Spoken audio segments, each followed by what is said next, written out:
আমরা স্পষ্ট করে বলছি, গতকালকের হামলায় যে সন্ত্রাসীরা জড়িত ছিল তাদেরকে আজকের মধ্যে গ্রেফতার করতে হবে। ইতিমধ্যে আমাদেরকে স্বরাষ্ট্র মন্ত্রণালয় থেকে জানানো হয়েছে এখন পর্যন্ত 16 জনকে গ্রেফতার করা হয়েছে এবং তারা আজকের মধ্যে গ্রেফতার এবং সার্বিক ব্যবস্থা সংক্রান্ত সার্বিক বিষয়ে একটি প্রেস ব্রিফিং করবেন। আমরা সেটির অপেক্ষায় আছি। আমরা প্রতিশ্রুতিতে বিশ্বাসী না, আমরা দেখতে চাই। আমরা আজকে এখানে অবস্থান করব, প্রশাসনের কাজ দেখব যতক্ষণ পর্যন্ত না আমাদের এই দাবিগুলোর বাস্তবায়ন হচ্ছে, ওই সন্ত্রাসীরা কারাগারে যাচ্ছে, ততক্ষণ পর্যন্ত আমাদের অবস্থান হবে।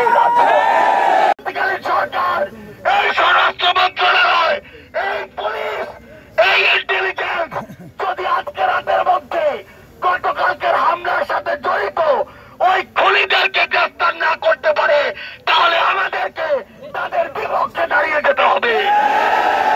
আমরা স্পষ্ট করে বলি, বিগত দিন ধরে আমরা গ্রেফতার খেলা দেখতে পাচ্ছি। একদল গ্রেফতার করে 2 দিন পর আদালতে বিচারক নামের কিছু অকল দুষ্পাণ্ড যারা ওই খুনি আফিরান ফসল তারা আবার গিয়ে তাদেরকে জামিন দিয়ে দেয়।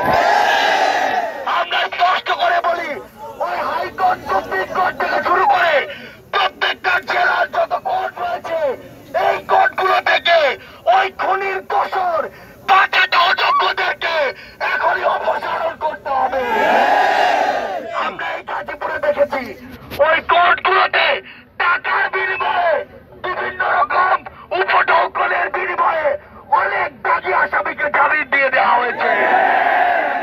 আমরা এই গাজীপুরের মাটিতে শুধু স্পষ্ট করে একটা কথা বলি, আজকের পর থেকে যদি আওয়ামী লীগ, যুবলীগ, ছাত্রলীগের কোন ক্যাডার আমার কোন ভাইকে হুমকি দেয়, তারপরের দিন তার স্থান হতে হবে জেলখানায়। আমার কোন ভাইয়ের গায়ে যদি একটা দাগ লাগে আর প্রশাসন যদি সেখানে তার কাজ করতে ব্যর্থ হয়, তবে সেই দাগ প্রশাসনের চেয়ারের পর থেকে রাখবে। আমরা স্পষ্ট করে আমাদের জায়গা থেকে আজকে সকালে প্রশাসনের সাথে যে মিটিং ছিল সেখানে বলে এসেছি, এসব গ্রেফতার খেলা বন্ধ করে বাংলাদেশে এই সন্ত্রাসীদেরকে গ্রেফতার করার জন্য নতুন এক অপারেশন চালাতে হবে। এই বাংলাদেশ থেকে সন্ত্রাসীদেরকে ক্লিন করতে হবে। আমরা তাদেরকে বলেছি, এই ক্লিন বাংলাদেশ অপারেশন 2-1 দিনের গ্রেফতার অভিযানের মতো হলে চলবে না। আমরা আগামী কিছুদিনের মধ্যে পুরো বাংলাদেশের সোশ্যাল মিডিয়া থেকে শুরু করে বিভিন্ন জায়গায় গর্ত থেকে বের হয়ে রাজপথে এই সন্ত্রাসীরা মাঝে মাঝে উঁকি দিচ্ছে, তাদের সবাইকে জেলখানার ভিতরে দেখতে চাই। একটা জিনিস আমরা এই গাজীপুরের রাজপথ থেকে স্পষ্ট করে বলি, বাংলাদেশের কোথাও আমার কোন